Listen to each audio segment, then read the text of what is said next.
Kremlin, Moskwa. Dalam pertemuan itu, Presiden Prabowo Subianto menyampaikan terima kasih atas berbagai dukungan Rusia untuk Indonesia, termasuk dalam aksesi keanggotaan Indonesia di BRICS. Selain itu, Prabowo mengakui kunjungannya ke Moskwa berkaitan dengan situasi geopolitik saat ini.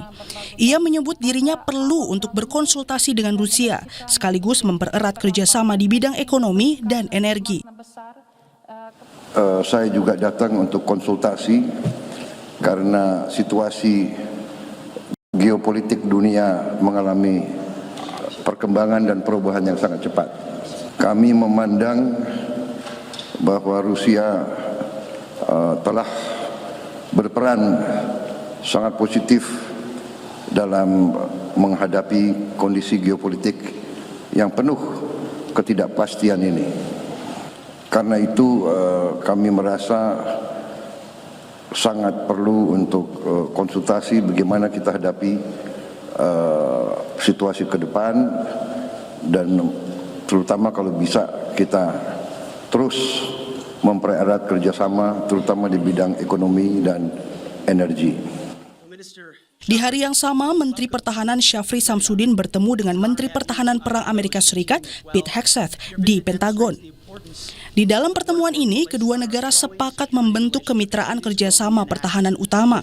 Perjanjian kemitraan tersebut meliputi modernisasi militer dan pembangunan kapasitas, pelatihan dan pendidikan militer profesional, serta pelatihan dan kerjasama operasional. Sebelumnya sempat ramai di media sosial bahwa pertemuan Syafri dan Hegseth juga membahas pemberian akses perlintasan bagi militer Amerika Serikat di wilayah udara Indonesia atau overflight clearance. Namun Kementerian Pertahanan menyatakan masalah itu tidak masuk perjanjian. Karo Infohan Sekjen Kementerian Pertahanan Brigjen Riko Ricardo Sirait melalui pesan tertulis menegaskan proposal overflight clearance tak masuk dalam kerjasama MDCP yang disepakati Indonesia dan Amerika. Sebelumnya Kementerian Pertahanan menegaskan seluruh kerjasama pertahanan dengan negara lain harus memberikan manfaat bagi Indonesia dan tidak melanggar prinsip kedaulatan negara.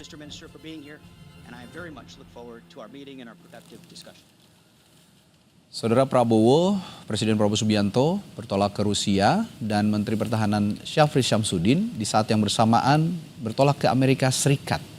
Lalu bagaimana membaca diplomasi Indonesia saat ini? Kita bahas bersama dosen ilmu politik Universitas Udayana, Evata Filomeno Boromeo Duarte yang tergabung dalam sambungan virtual, serta Ketua Komisi 1 DPR periode 2010-2016 yang kini menjabat sebagai Sekjen Partai Gelora, Mahfuz Siddiq. Selamat malam, Pak Mahfuz. Selamat malam, Assalamualaikum. Waalaikumsalam warahmatullahi. Mas Evata, selamat malam. Mas. Ya, pertanyaan saya kedua narasumber saya sama untuk yang pertama. Saya ke Pak Mahfuz dulu. Membaca diplomasi yang terjadi saat ini. Menhan bertemu Pete Hegseth di Amerika Serikat, di Pentagon. Di sisi lain, katanya Pak Prabowo ke Rusia ini dengan bahasa tadi berkonsultasi. Apa yang Anda baca dari diplomasi Indonesia saat ini? Ya, memang kalau kita ikuti 1 tahun lebih ya, diplomasi politik luar negeri yang dilakukan Presiden atau pemerintahan Presiden Prabowo ini menarik. Ya. Dan banyak pengamat mengatakan langkah Indonesia ini sering zigzag.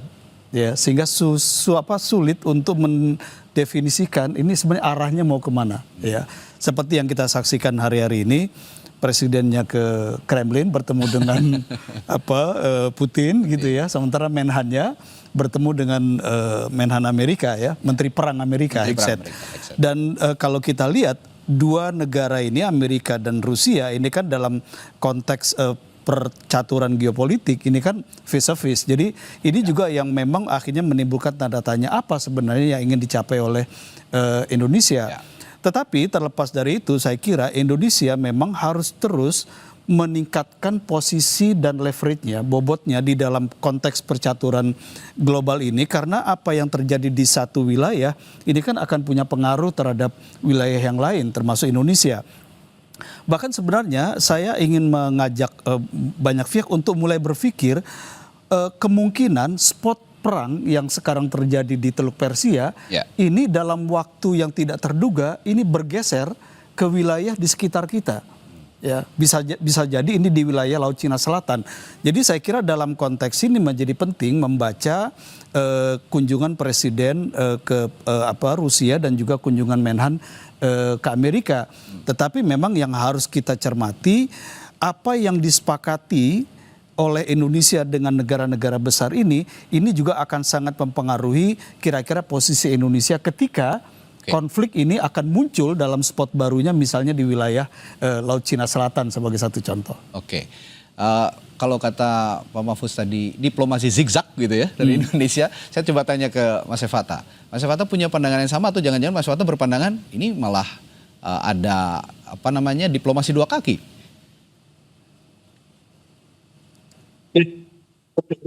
Memang mungkin istilah yang cukup kontroversi ya, bahwa kita melakukan pernikahan diplomatis demi kemandirian strategis. Itu yang terlihat dengan sangat jelas bahwa ada motif alasan ya yang terbuka secara umum, tetapi juga ada motif-motif rahasia yang terlihat. Salah satunya ya kita mau bermanuver secara bebas aktif ya di era multipolar kali ini.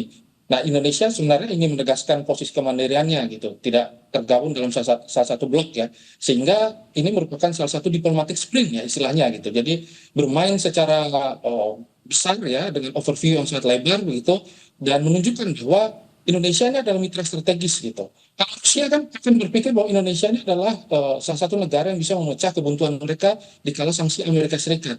Nah, Amerika Serikat merasa bahwa Indonesia adalah bagian untuk mencoba semaksimal mungkin ya menjaga arsitektur keamanan mereka di wilayah ASEAN gitu. Jadi perebutan inilah yang sebenarnya membuat Indonesia berada posisi yang cukup enak, kan tetapi memang terdapat begitu banyak resiko ya, karena memang itu yang harus dipertukarkan. Nah, maka dari itu Indonesia harus mampu melakukan penyeimbangan strategis ya, dan diversifikasi resiko juga gitu. Jadi ketergantungan dalam satu pihak nanti malah akan menjadi kontraproduktif dan sliding yang cukup buruk.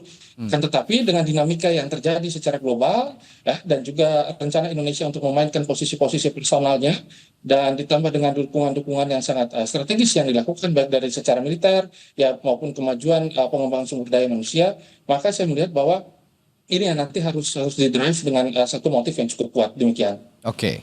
Saya juga tertarik dengan satu kata yang disebutkan Presiden Prabowo ketika berada di Kremlin berbicara dengan Vladimir Putin. Pak Mahfuz, ada satu kata yang dibilang sama Pak Prabowo, konsultasi katanya. Konsultasi ke Kremlin. Jauh ya ke Kremlin biasanya. Kalau konsultasi sama DPR di Senayan Presiden itu. Tapi sekarang jauh ke Kremlin. Iya. Apa maknanya? Apa yang Anda baca dari kata konsultasi ini kepada Presiden Putin? Ya, kalau mengacu ke konstitusi dan regulasi atau peraturan perundang-undangan, relasi antara eksekutif dan legislatif ya di Indonesia dalam sistem tata negara Indonesia, Presiden itu biasanya berkonsultasinya ke DPR ya. Tapi ketika Presiden Prabowo dalam pembicaraan dengan Presiden Putin menyebut kata konsultasi, ya mungkin beliau punya makna tersendiri ya, makna tersendiri yang tidak perlu kita hadap-hadapkan dengan aturan konstitusi kita. Lebih saya melihatnya bahwa Presiden Prabowo yang memang mencoba melihat dinamika politik global ini secara realistik, melihat bahwa Presiden Putin ini adalah satu aktor yang sangat menentukan dalam geopolitik yang sekarang ini sedang sangat dinamis. Jadi ya setidaknya mencari lebih banyak informasi kira-kira begitu ya, membaca proyeksi dari seorang presiden yang sangat menentukan bagaimana arah kancah politik global ini. Dan saya kira hal yang sama juga bisa dilakukan Menhan Syafri Samsudin ke Menteri Perang Amerika ya, paling tidak untuk kemudian kita membaca kira-kira proyeksi ke depan ini akan seperti apa. Cuma memang satu catatan yang penting yang ini menurut saya ke depan akan menjadi isu yang panas di Indonesia adalah ketika kita mendengar pemerintah Amerika ini kan menginginkan betul pemerintah Indonesia memberikan semacam permit blanket untuk Angkatan Udara Amerika, militer Amerika untuk melintasi wilayah udara Indonesia secara bebas. Jadi tidak perlu setiap kali akan lewat ini perlu izin ya.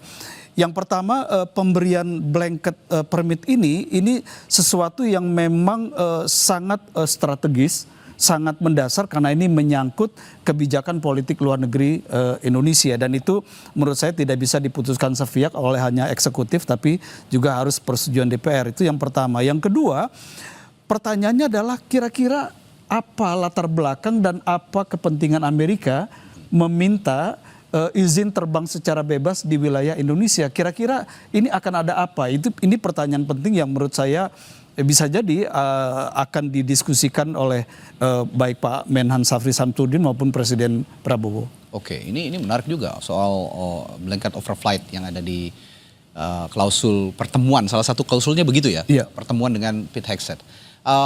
Tapi sebelum masalah blanket overflight ini dibahas, saya juga bertanya ke Mas Evata kalau masalah Rusia tadi dimintai konsultasi oleh Presiden Prabowo melalui Putin. Apakah ini karena Iran juga sudah menyebut negara Rusia dan Tiongkok dalam hal ini dua negara yang harus juga ikut dalam proses negosiasi antara Iran dan juga Amerika Serikat, Mas Evata? Ya, bahwa kita lihat ya dalam posisi Rusia dan juga Cina yang sebenarnya bermitra lebih strategis ke Iran ya. Ini tanda bahwa sebenarnya posisi Indonesia yang akhirnya diajak join ke dalam BRICS ya, dan juga sebagai salah satu mitra yang nanti akan diberikan rencananya itu teknologi pengembangan listrik nuklir gitu ya, dan bahkan ada berapa janji-janji lah dari Rusia yang rencananya nanti akan direalisasikan, dan nanti rencananya juga akan ada pengembangan SDM dan juga pasukan-pasukan energi konvensional lah ya. Pak Prabowo juga menyampaikan bahwa alasan utamanya ini kan memang energi gitu, sehingga diversifikasi ini dilakukan. Akan tetapi jika kita lihat nanti lebih dalam, ya harapan kita adalah kita nanti mencoba sebagai jembatan loh. Kita apabila terlalu bermain ya dalam ini kan satu kondisi yang sebenarnya dari dulu sudah terjadi dan baru terbuka hari ini gitu. Dari dulu sebenarnya banyak sekali latihan kita dengan Amerika ya, ada kurang lebih 170 latihan ya. Bahkan kunjungan ke Prabowo atau bertemu dengan Putin ini dalam setahun ini sudah lebih dari sudah hampir 5 kali lebih begitu. Nah, ini semua berharap agar di wilayah kawasan yang dikuasai oleh Indonesia menjadi salah satu bagian yang nantinya ke depannya berada pada posisi netral dulu. Ya saya teringat kondisi ini seperti kondisi perang dingin lah. Ya saat di mana ada perebutan hegemoni dari Amerika Serikat dan juga perebutan dari blok Warsawa ya, dari blok Uni Soviet. Nah, maka dari itu titik tekannya ini harus benar-benar kita fungsikan dengan baik. Fungsinya untuk energi, maka kita adalah salah satu mitra pasar terbaik ya untuk saat ini bagi dunia begitu. Ketika kondisi dari Selat Hormuz double blokade yang sudah terjadi, maka Indonesia bisa menjadi salah satu mitra strategis. Nah, kalau dari sisi pertahanan dan lain sebagainya, mungkin kita akan memetik juga buah-buah yang manis, dan semoga buah-buah itu akhirnya tidak menjadi kecut begitu apabila kita melakukan satu manuver yang cukup berisiko ya dalam upaya-upaya untuk mendekatkan diri ke salah satu pihak, karena kita langsung mencoba untuk mengawinkan kedua negara yang memiliki pengaruh yang sangat besar ini gitu. Resiko-resiko ini nanti harus kita mitigasi dan seluruh bentuk kerjasama harus kita proses baik-baik ya, apakah memang benar-benar beneficial atau jangan-jangan malah membentuk satu hegemoni yang akhirnya susah untuk kita tinggalkan ya. Takutnya kan Amerika biasanya menggunakan tarif lagi saat dimana kita terlalu dekat dengan Rusia juga bisa meninggalkan Indonesia apabila dalam kondisi tertentu kita terlalu dekat dengan Amerika. Nah ini dia, maka seluruh pihak memang harus melihat ini dengan mata terbuka dan jauh lebih strategis. Ya. Oke. Mau nggak mau ini menjadi langkah logisnya, langkah yang paling logis yang akan ditempuh oleh Indonesia dengan melakukan kerjasama energi dengan Rusia. Karena permasalahan saat ini memang masalah energi yang sangat berdampak untuk Indonesia. Nah, saya ingin lompat ke blanket overflight tadi melalui Major Defense Cooperation Partnership ya, yang sudah ditandatangani oleh Menteri Pertahanan Syafri Samsudin dan juga Menteri Perang Amerika Serikat Pete Hegseth. Saya ke Mas Evata. Mas Evata, kalau Anda melihat implikasi jangka panjangnya, kalau tadi Pak Mahfuz masih mengira-ngira sebenarnya ada apa ini dengan konsekuensi apa yang harus diterima Indonesia ketika kita mengizinkan ada pesawat-pesawat tempur Amerika Serikat dengan bebasnya melintas di langit Indonesia. Nah, kira-kira implikasi jangka panjangnya untuk kita apa kalau Anda melihatnya, Mas Evata? Ya. Kondisi seperti ini kita melihat bahwa akses terbang ini menjadi salah satu permintaan Amerika ke banyak negara sebenarnya. Bahkan di Timur Tengah juga dia meminta beberapa akses dari negara-negara tersebut untuk melancarkan ya operasi-operasi militer mereka mungkin di Timur Tengah. Terutama terkait dengan pangkalan mereka yang selama ini dibangun di Australia gitu. Jadi wilayah-wilayah pelintasan ini yang nanti akan dimanfaatkan, begitu juga dengan Filipina. Nah, maka Indonesia ini akan memangkas waktu dengan jauh lebih cepat karena kita melihat bahwa eskalasi di Timur Tengah ini sudah terjadi gitu.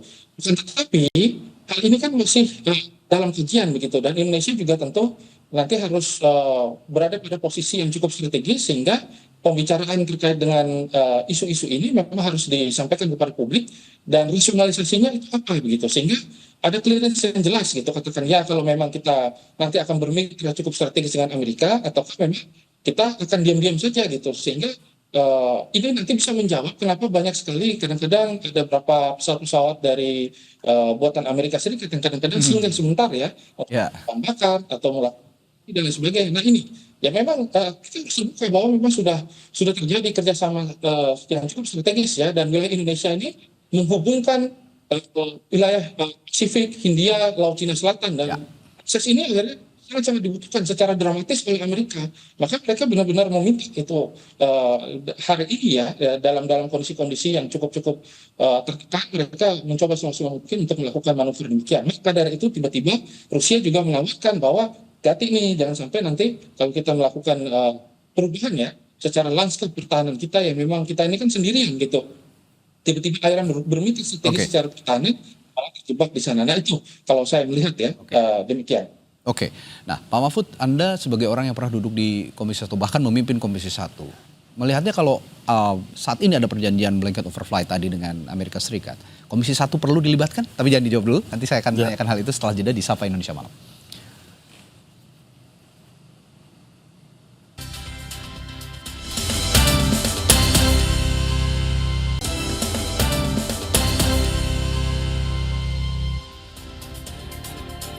Ya, tadi saya bertanya ke Pak Mahfud. Pak Mahfud, Anda pernah di Komisi 1 dan ada permintaan, saya melihatnya bukan usulan, melainkan permintaan Amerika Serikat kepada Indonesia untuk tadi ada blanket overflight yang mengizinkan pesawat-pesawat Amerika Serikat, pesawat tempur melintas di udara Indonesia. Komisi 1 layaknya harus dilibatkan jika memang nanti memutuskan iya atau tidak dari permintaan Amerika Serikat ini? Ya, kalau mengacu kepada peraturan perundang-undangan, memang lembaga legislatif itu harus dilibatkan dalam dua hal, dalam dua jalan. Yang pertama, ketika isu yang akan dibahas untuk kerjasama itu adalah isu yang sangat strategis, ya, dan menyangkut kebijakan politik nasional, maka pemerintah eksekutif dalam hal ini bisa melakukan konsultasi dengan DPR, ya. Jadi sebelum proses negosiasi atau perundingan itu dilakukan.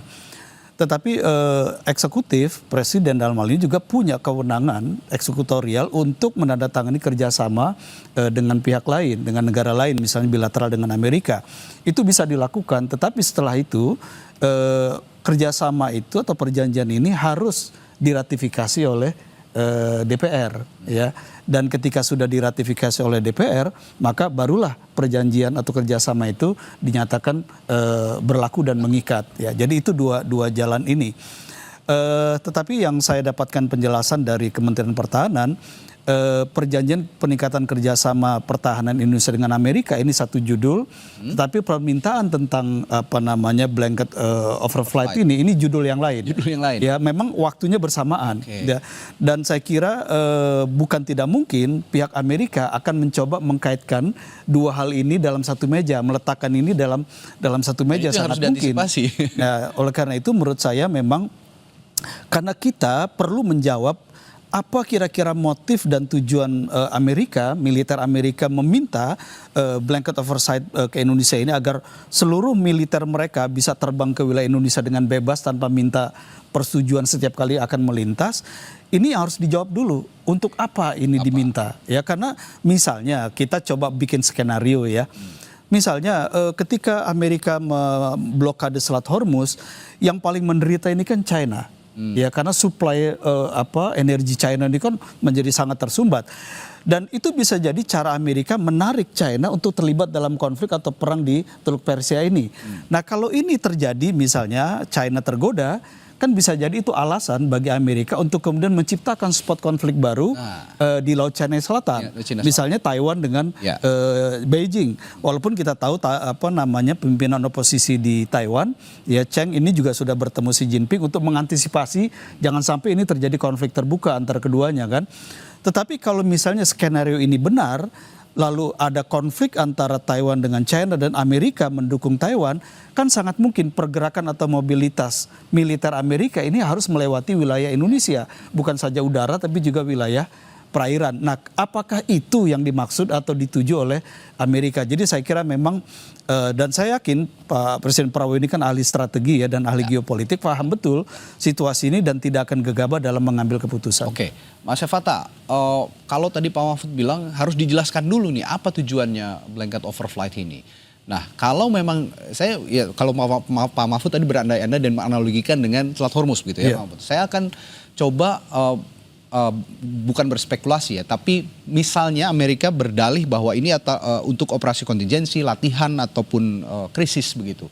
Adakah hubungannya dengan yang disebutkan Pak Mahfud tadi kaitannya dengan Laut Cina Selatan kalau Anda baca? Bahwa memang dalam kondisi krisis seperti ini segala sesuatu atau konflik jenis apapun memang saling bertahukan akhirnya. Dan kita mengetahui bahwa setiap kerjasama yang dilakukan Amerika pasti memiliki motif. Setiap kerjasama yang dilakukan oleh Rusia juga pasti memiliki motif. Tidak ada mungkin satu kerjasama tanpa motif politik di belakang itu ya. Maka tadi disampaikan itu memang terbaca dengan sangat clear ya bahwa upaya-upaya untuk mendegradasi Cina ini kan harusnya melalui kanan titik tekan pada wilayah-wilayah Selat Malaka begitu. Yang selama ini juga kita tahu bahwa Singapura memberikan satu statement yang cukup keras juga kepada Iran bahwa itu adalah wilayah yang dilindungi. Selat Hormuz adalah wilayah enclosed, harusnya semua kapal yang lewat itu bebas saja gitu. Karena kita tahu Singapura memiliki mitra strategis juga dengan Amerika. Nah, apabila nanti kerjasama ini kita mulai begitu tanpa satu penjelasan yang cukup clear ya, dan posisi diplomatik kita akhirnya berada pada kondisi yang sangat-sangat terjebak ya di dalam situ gitu, dan kita tidak mampu keluar lagi gitu, ya kita bisa mengatakan bahwa Indonesia akhirnya menjadi salah satu mitra strategis Amerika dan kita mungkin menjadi negara yang mengekskalasi konflik tersebut karena selama ini gitu kita kan bermain pada kondisi yang cukup bebas ya saat dimana kita juga dekat dengan Cina ya, kita dekat juga dengan negara-negara Timur Tengah dan lain sebagainya. Tetapi ketika hal ini akhirnya tidak terkalkulasi dan tidak terkalibrasi dengan clear ya, terus juga kita tidak melihat saturasi sebenarnya poin utamanya ini apa begitu. Poin utamanya kalau memang hanya untuk pelintasan tapi untuk agresi militer, maka kecaman publik gitu. Dan kecaman publik akhirnya bisa membuat kebijakan ini kontraproduktif. Nah, ini maka tentu kita harus melihat lagi ya bahwa modernisasi militer yang kita butuhkan ya. Terus juga pelatihan-pelatihan kita butuhkan, kerjasama militer kita butuhkan. Tetapi terkait dengan hal yang cukup strategis seperti wilayah udara ini ya, karena kita tahu bahwa Amerika ini kan kekuatan utamanya memang di udara gitu, sama seperti Israel, dia mensupport teknologi udara kepada Israel sehingga melakukan serangan dekapitasi.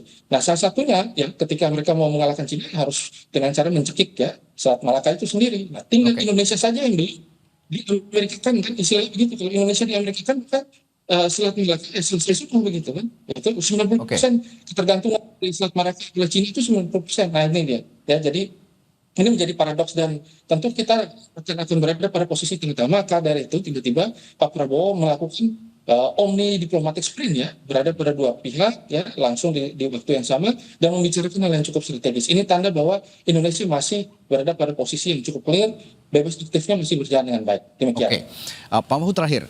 Kalaupun nanti Amerika memaksa blanket overflight ini diaplikasikan di Indonesia dan masuk dalam klausul perjanjian begitu, apakah pemerintah Indonesia jika membaca intensinya ternyata untuk menciptakan konflik baru, apakah pemerintah Indonesia berani menolak menurut Anda? Saya melihat ya Presiden Prabowo sejak awal itu kan beliau menjelaskan bahwa dalam melihat situasi geopolitik dunia ini yang sangat krusial, yang sangat kritis, beliau mengedepankan pandangan realisme politik. Dan kalau realisme politik itu artinya Presiden Prabowo akan membaca betul posisi setiap negara, intensi dan tujuan setiap negara ini, dan kemudian pada ujungnya adalah apa yang menjadi kepentingan nasional Indonesia yang harus dijaga. Ya. Saya kira dalam konteks ini kepentingan nasional Indonesia itu kan tidak bisa dilepaskan dari kebutuhan Indonesia membangun hubungan baik dengan Amerika karena ini kawan lama, dan juga menjaga hubungan baik dengan China yang dalam 10 tahun terakhir ini kan ada peningkatan kerjasama industri dan perdagangan dan investasi, termasuk juga Rusia. Saya kira batu ujian ketika kita akan mengembangkan kerjasama dengan Rusia misalnya di sektor energi, apakah misalnya kalau ada kesepakatan antara Putin dan Prabowo sebagai dua presiden besar negara besar ini akan diveto atau akan ditekan oleh Amerika atau tidak? Nah, kalau Indonesia misalnya dikatakan Trump, hey Indonesia jangan dong kerjasama soal energi dengan Rusia. Kalau Indonesia bisa mengatakan tidak, ini kepentingan nasional, kita akan lanjut terus. Saya yakin Indonesia bisa menolak permintaan dari blanket override ini. Oke, ini berarti bergantung dari apa klausul saja kebersamaan kesepakatan yang dijalin oleh Vladimir Putin dan Prabowo. Nanti kita lihat sepulangnya dari Rusia, mudah-mudahan pasti akan kabarnya baik. Ya, kabarnya baik dan akan dipaparkan tentu saja di hadapan publik Indonesia. Terima kasih Pak Mahfud dan juga Mas Evata telah berbagi perspektifnya di Sapa Indonesia malam hari ini. Kita jumpa lain waktu. Selamat malam, sampai jumpa Pak Mahfud. Assalamualaikum. Waalaikumsalam.